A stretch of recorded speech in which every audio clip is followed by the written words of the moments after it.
أعوذ بالله من الشيطان الرجيم بسم الله الرحمن الرحيم السلام عليكم ورحمة الله وبركاته. Apa kabar Bapak Ibu, sehat? Masya Allah, Alhamdulillah, Asyukuru lillah, Wassalatu wassalamu ala Rasulillah. Amma ba'd. Nahmaduhu wa nasta'inuhu wa nastaghfiruhu wa natubu ilayh. Summa na'udzu billahi min shururi anfusina wa min sayyiati a'malina. Innahu man yahdihillahu fala mudilla lahu wa man yudlil falan tajida lahu waliyan mursyida. Asyhadu an la ilaha illallah wa ashhadu anna Muhammadar Rasulullah sallallahu alaihi wasallam. Ikhwatal iman rahimakumullah, di maghrib menjelang isya dan di Masjid Al-Kautsar ini kita menambatkan dan menanamkan rasa syukur yang sedalam-dalamnya atas curahan rahmat, terutama sekali di panasnya atau teriknya matahari, tapi di sore ini kita mendapatkan rahmat Allah, yaitu hujan. Ya, alhamdulillah. Dan juga bersimpuh langkah kaki, ayunan tangan, i'tikafnya kita di masjid ini adalah ikatan tersendiri bagi orang-orang yang beriman, berislam, agar santapan-santapan akal, penyeimbang bagi hati, sehingga menyejukkan, dan ini yang menghadirkan amal-amal saleh. Tentu berangkat dari al-fahmu as-sahih, pemahaman yang benar terhadap anugerah Allah. Wa qala rabbi auzi'ni, anugerahkanlah kepadaku ya Allah ilham an ashkura ni'mataka allati an'amta alayya, supaya kita ini pandai bersyukur atas nikmat yang Allah titipkan kepada kita, dan juga kepada kedua orang tua kita, wa ala walidayya. Dan semua ini dibuktikan agar kita menampakkan, agar kita membuktikan titipan-titipan ini bukan hanya untuk ditengok, bukan hanya untuk dimakan, bukan hanya untuk disimpan, bahkan jadi perhiasan, tidak. Ya, maka kata Allah, wa an a'mala salihan tardah. Maka salah satu syukur yang dahsyat adalah semua pemberian Allah ini kita hadirkan dalam bentuk amal, mendekat diri kepada Allah. Ya, inilah dia berdiri, ruku', sujud, kemudian juga selain as-salah juga az-zakah, ya. Dan ini adalah lambang dari harta, al-mal.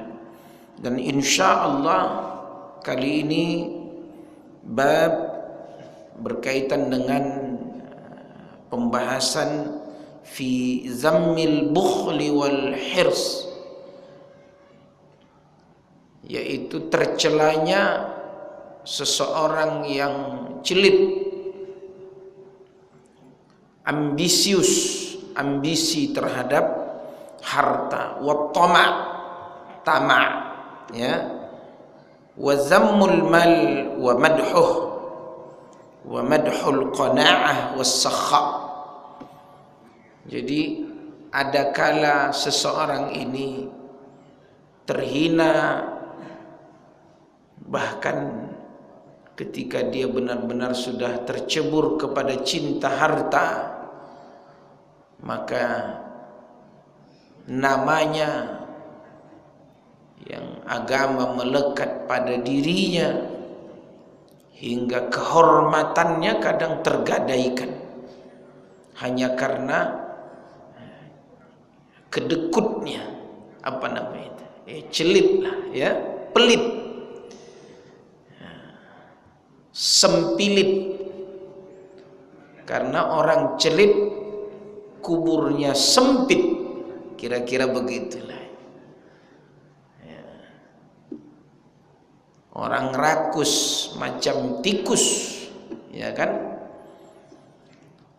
Kalau tomak ini, pernah saya mendengar ceramah Zainuddin MZ, macam monyet katanya. Di mulut sudah dipegang, kiri kanan kaki pun ya dia pegang makanan itu. Akhirnya karena berebut, yang di mulut jatuh, mau ditangkap, yang di tangan ataupun yang di kaki ini jatuh, semua jatuh. Akhirnya apapun tak dapat. Tapi ada kalanya seseorang itu terpuji dengan harta, madah, dapat pujian. Maka di sini disebutkan wa madhul qana'ah, orang-orang yang termasuk punya sifat qana'ah, merasa cukup. Makanya kata Rasulullah sallallahu alaihi wasallam, tuba liman hudiya lil Islam. Kata Rasulullah, bahagialah seseorang, tuba liman, yang Allah tunjuki baginya agama Islam ini. Masya Allah. Kalau benar Islamnya, dia amalkan agama ini, dia tunaikan maksud-maksud syariahnya yang pernah kita sebut adalah menjaga agama, menjaga akal, menjaga harta, al-mal wal usrah, menjaga keturunan, nasab, menjaga an-nafs, jiwa, nyawa. Maka kata ulama, ini orang-orang yang bahagia. Kenapa? Allah tunjuki kepadanya agama ini. Lalu apa kata Rasulullah sallallahu alaihi wasallam? Wa kana rizquhu kafafan. Apa kata Rasulullah? Dan dia Allah cukupkan rezeki kepadanya.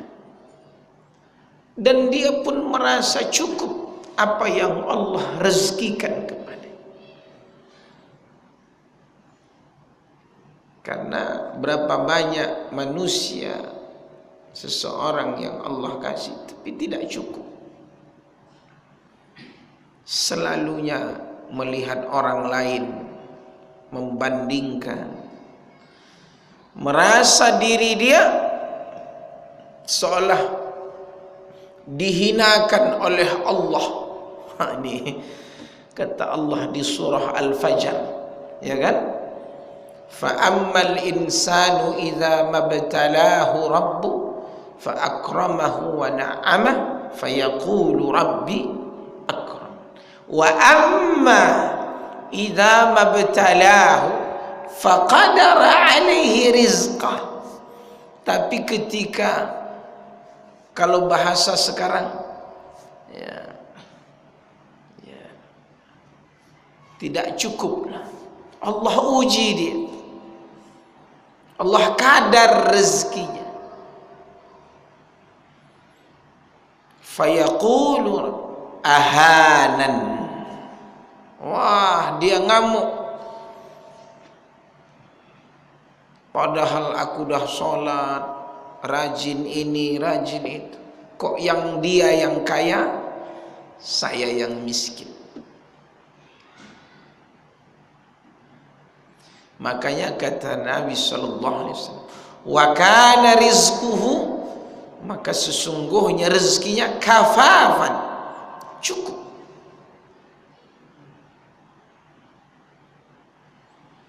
Wa radiyalah, dan dia ridha, dan Allah pun meridainya. Masya Allah, Masya Allah.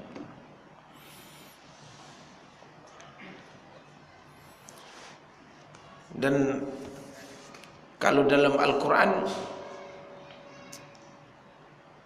kisah tentang jin Ifrit, ya, yang memindahkan singgasana. Dan Nabi Sulaiman berkata, hadza min fadli rabbi liyabluwani aashkuru am akfur. Ini semua karunia Tuhanku. Apakah aku ini orang yang bersyukur atau aku ini orang yang kufur? Jadi ini ujian sebenarnya. Liyabluwani, al-bala, ujian. Ujiannya di mana kata ulama? Terkadang harta ini menguji kita.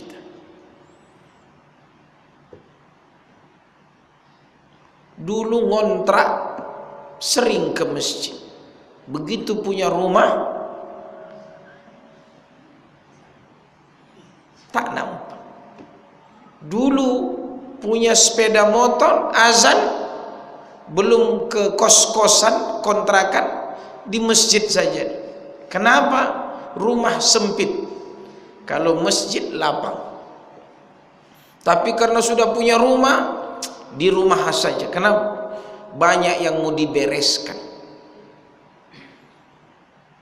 ya, berserakan. Nanti sholat itu nanti. Jadi saya pernah mendengar nasihat, karena ada murid ini datang kepada seorang syekh. Dia mengeluhkan kehidupannya karena dia belum bisa beli mobil,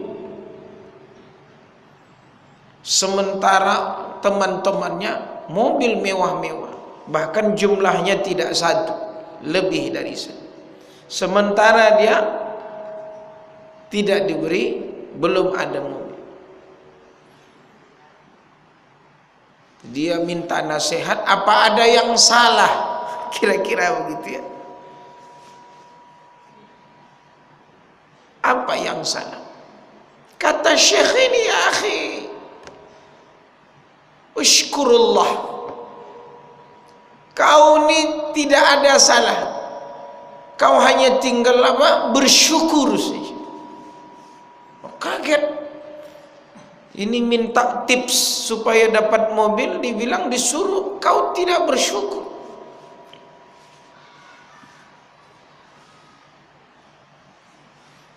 Allah Maha tahu, baik yang dulu, sekarang, dan yang akan datang. Dibawa sama syekh ini, ta'alu, yalla ma'i, nazhab, sini, ayo kita pergi. Ila aina ya syekh? Khalas, uskut anta, kata diam, ikut saja. Ikut. Dibawalah ke tempat orang-orang di perumahan mewah, ada yang sedang nyuci mobil.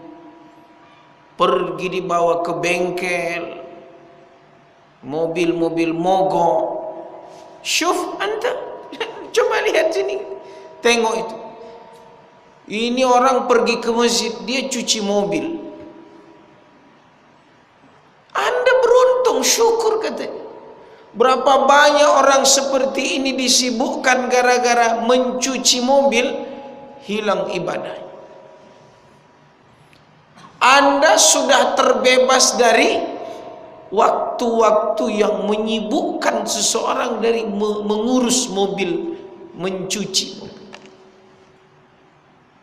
Belum puas, bawa ke bengkel. Ditanya, servis berapa?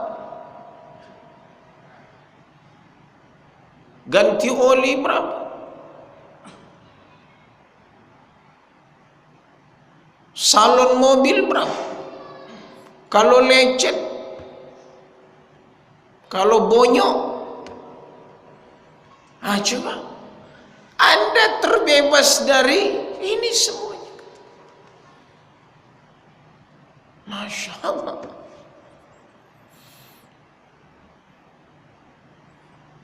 Masya Allah.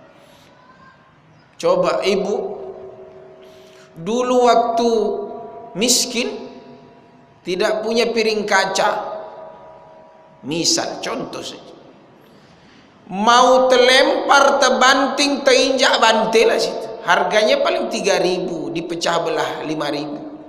Coba piring yang ibu beli yang berlukis-lukis, dibawa dari Bali, dari Mekah, entah dari mana-mana tuh piring kaca pecah, gimana hati ibu?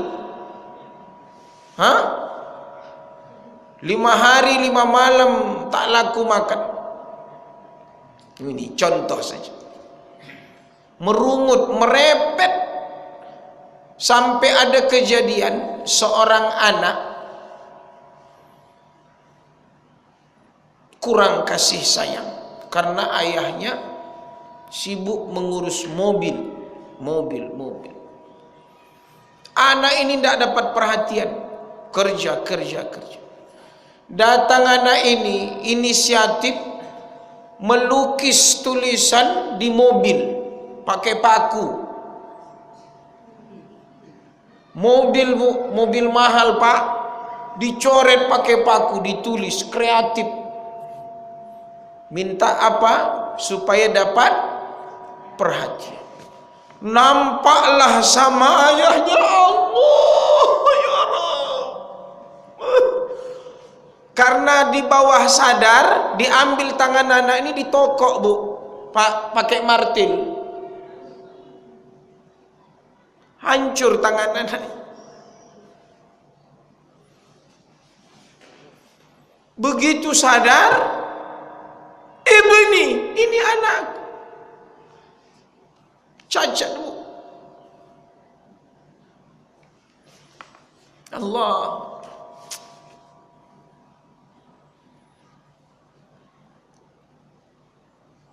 Baik, kita baca teksnya.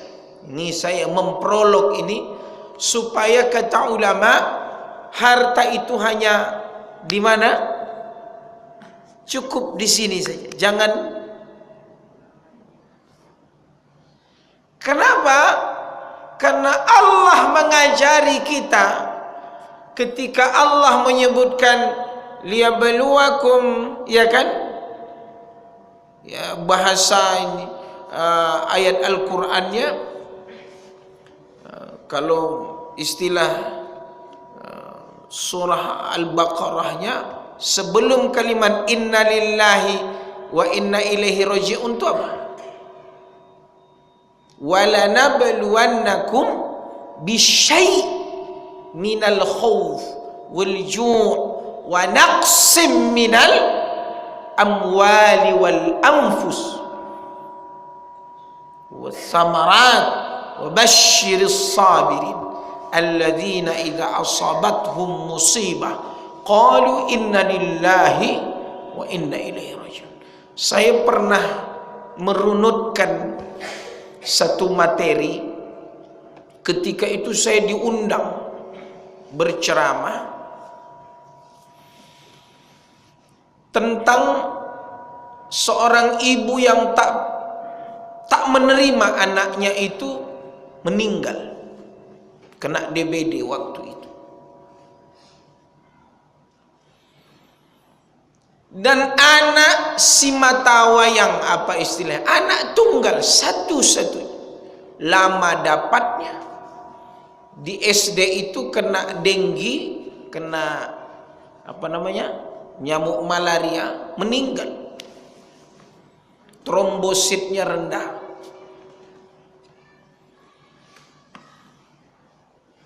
Anakku sudah dikubur, sudah diantar dikubur, sudah selesai. Saya ditelepon, Ustaz, ya mungkin hadir antum ke rumah anak. Iya, ngapa? Zaujati, kata dia, istri saya ini tabki, menangis, tidak berhenti-henti, murung, frustasi. Kenapa? Meninggal anak kami dan satu-satunya. Nah, saya hadir.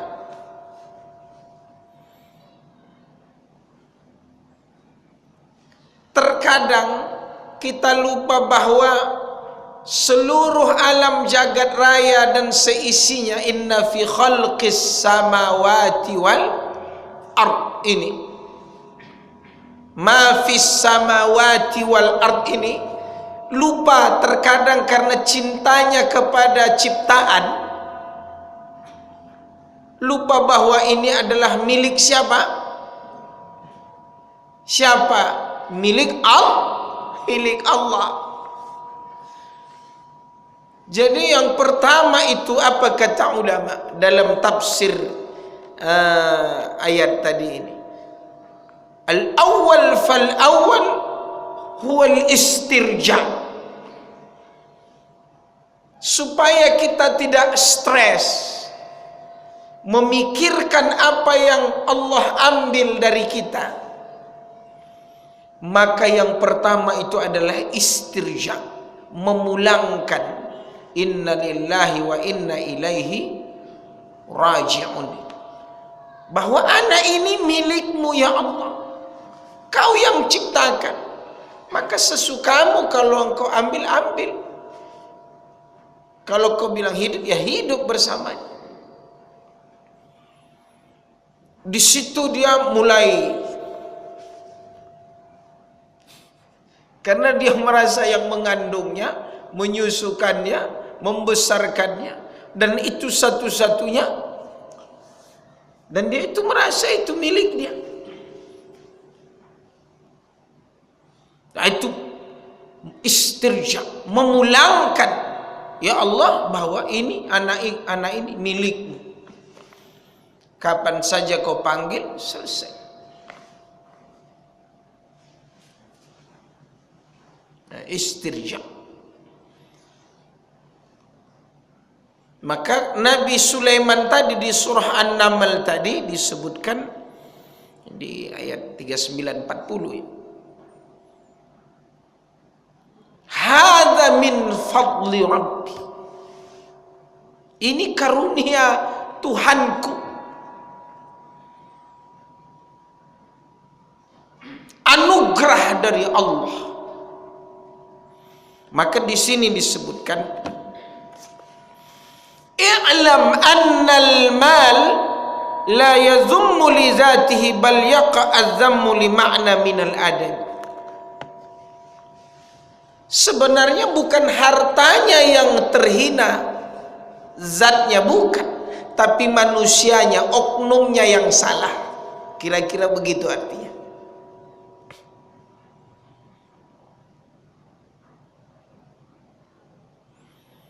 Artinya apa? Cara menempatnya, cara gunakannya yang salah.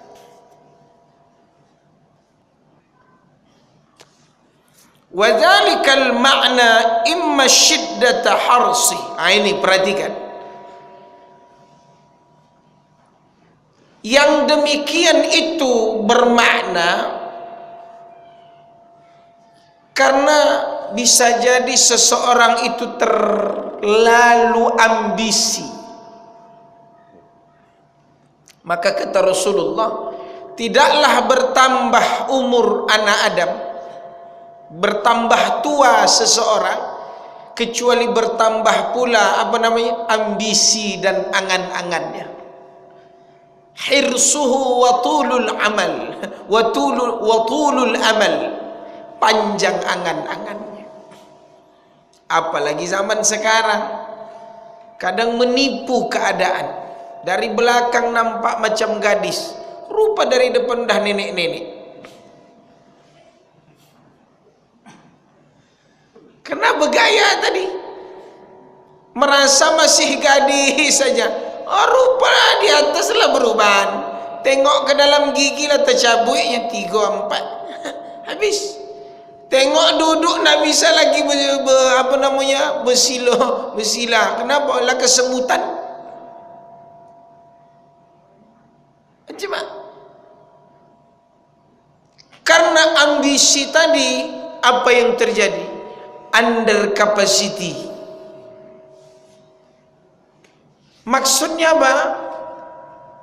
Terlalu percaya diri dan dia tak tahu diri. Anak-anak sekarang begitu. Ayah apa kerja? Tukang bangunan. Anaknya berjalan pakai handphone, baju mewah. Ayah kerja apa? Tukang. Gincunya lebih mahal dari kita. Gayanya macam anak sultan. Makan apa? Kerupuk. Apa? Bakso cucuk, 1000 secucuk. Gaya selangit. Under capacity. Kenapa? Hirs. Itu kena ambisi. Contoh yang kemarin yang menabrak seorang ibu kerja di As-Sofa itu kan, anak kebun durian, sabu kerjanya, anak malam, kupu-kupu malam, gadis cantik, ibunya tukang arit rumput sawit di sana. Anak kuliah tidak diawasi, ambisi melihat kawannya punya Honda, dia punya mobil, simpanan laki-laki lain dan lain sebagainya. Entah diceraikan, tak dipakai lagi, jual yang biasa misal biasa makan ayam dikasih makan tempe, tentu stres. Biasa pakai tas harga 1 juta, disuruh yang KW pakai yang 100.000, gengsi dong. Anak-anak kita jangan kenalkan harta, hajab kita nanti.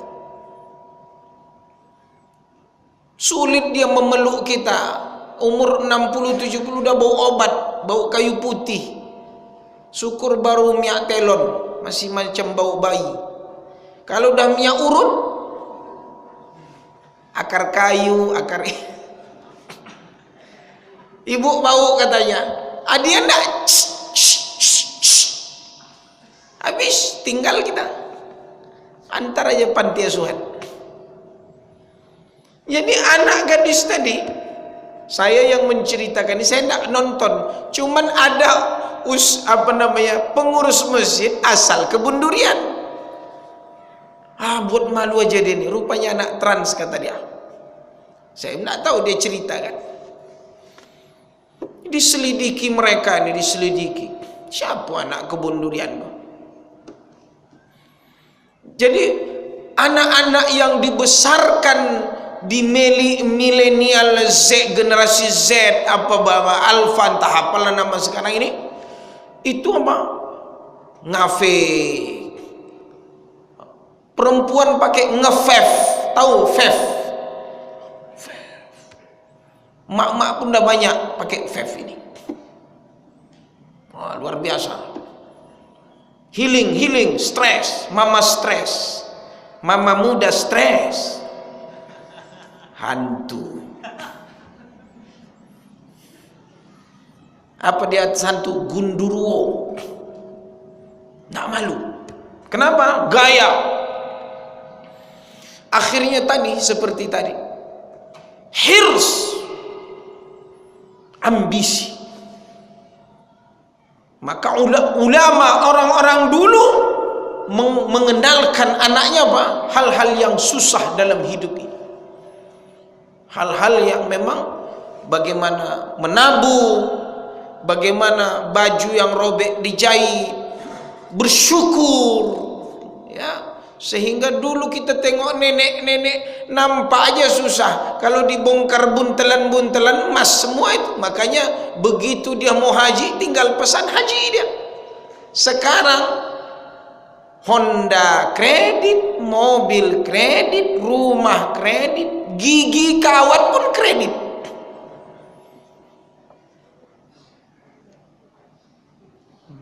Makanan kredit, karpet kredit, tupperware kredit, skincare kredit. Ya, sedih. Dan ini umat Islam kita ditawari. Maka ada saya ikut istilah sekarang anti riba bagus-bagus mereka ini membangun bisnis UMKM, membangun bisnis keluarga. Masya Allah, dia kenalkan anak-anaknya agar mereka ini juga masa depan mereka ini barakah. Ini dia, nikmat sekali, Masya Allah, tenang hidupnya ya. Dan mereka ini dikenalkan sampai tadi siang ada dia jual rumahnya, dia ikut bisnis yang bagus ya. Dia ada pelatihan, alhamdulillah. Akhirnya anak-anaknya hafal Quran, bisa pergi haji, umrah. Dari wasilah rupanya anak ikut MTQ, hadiahnya umrah. Masya Allah ya. Sampai kata Ustaz Adi Hidayat, kalau memang dengan yang halal sama dapatnya dengan yang haram, ngapain dengan cara yang haram? Maka alhamdulillah. Dan apa kata ulama selanjutnya? Au tanawulihi min ghairi hilli. Maksudnya apa? Ya akhil Islam, kita berdoalah supaya lisan tangan kita janganlah tersampulkan, tersuapkan dengan hal-hal yang min ghairi hillah atau hilli ini, hal-hal yang haram, yang syubhat. Jangan ya, cukupkan tadi yang baik-baik. Au habasahu an haqqi. Ini yang kata ulama, selain syiddatu hirsih, terlalu ambisi, atau dia menerima yang tidak halal, au habasahu an haqqi. Maksudnya apa? Dia menahan, dia ini menumpuk. Kalau habas itu kan ibarat orang yang memenjara, menahan. Dia menahan yang bukan haknya. Apa maksud itu? Dia memakai, menyimpan, ini bahasanya, menyimpan yang bukan hak. Ini juga kita berdoa kepada Allah menunaikan hak, sehingga tadi terkikis al-bukhl. Ada sifat-sifat celit tadi ya, sempilit tadi, sehingga ini yakin akan luasnya nikmat Allah, yakin akan bahwa hadis Rasulullah, ma naqsa malum min sadaqah, tak akan berkurang harta sedikit pun dengan sedekah. Nah, ini Masya Allah ya akhil Islam. Apa maksud dari au habasahu an haqqi? Agar kita tengoklah di rumah, jangan sampai mubazir. Sampai kata Rasulullah sallallahu alaihi wasallam, laisa minna, bukan dari golonganku, kata Nabi, bukan dari pengikutku, orang yang malam itu dia kenyang, ya, syab'an wal jaruhu jay'an, sedangkan tetangganya dalam keadaan lapar.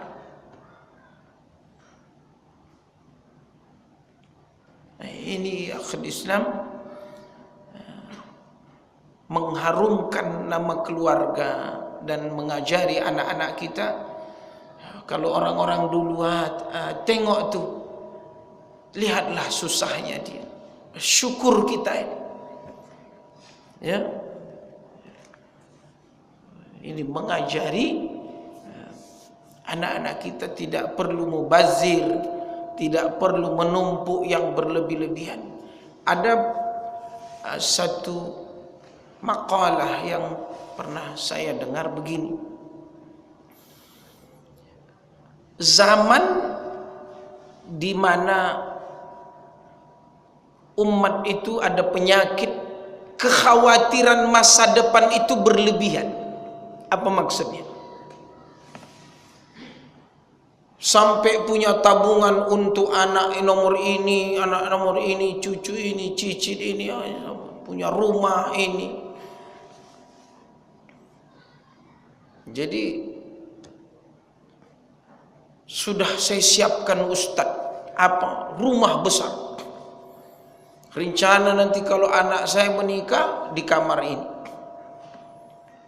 Rupa anak ini besar, masuk pondok, kuliah, nikah, tinggal di Jakarta, stres dia. Awak kembali apa katanya? Honeymoon berdua. Anak banyak tapi tidak mau sama orang tua. Akhirnya dibuat pelang. Ustaz tolong carikan untuk yang membeli rumah ini. Ngapa Pak Le? Ada cerita, saya baru membersihkan rumah, baru dibeli, dijual yang di sana sekian 600-700 juta, dibeli. Kenapa? Anak-anak cucunya di sini, di kota, dia jauh di kabupaten. Dijual yang di sana besar, tanah besar, rumah besar. Dicari yang dekat cucu. Jadi terkadang jangan pernah khawatir masa depan. Itu yang membuat hati kita tenang. Kata orang tua dulu, nanti ada rezeki dia tuh. Itu dia. Yang sekarang itu tidak ada. Walaupun itu bagus, menyiapkan anak-anaknya supaya tidak meminta tapi kekhawatiran yang berlebih akan masa depan anak-anak ini, itu juga berbahaya sekali. Wal'iyadzubillah. Sampai terkadang mengambil sumber-sumber yang tidak halal. Wal'iyadzubillah. Au ikhrajuhu fi ghairi wajhih, atau kalau di surah Al-Furqan itu bahasanya begini, tidak terlalu celit, tidak terlalu boros. Apa namanya? Yang sedang. Di sini semua. Au ikhrajuhu fi ghairi wajhi. Ya, ini kita kawal sama-sama. Doakan Bapak Ibu, doakan saya juga. Ya, kita mendoakan agar seimbang. Kalau bahasanya begini, terkadang ketika sesuatu itu tidak barakah, 100.000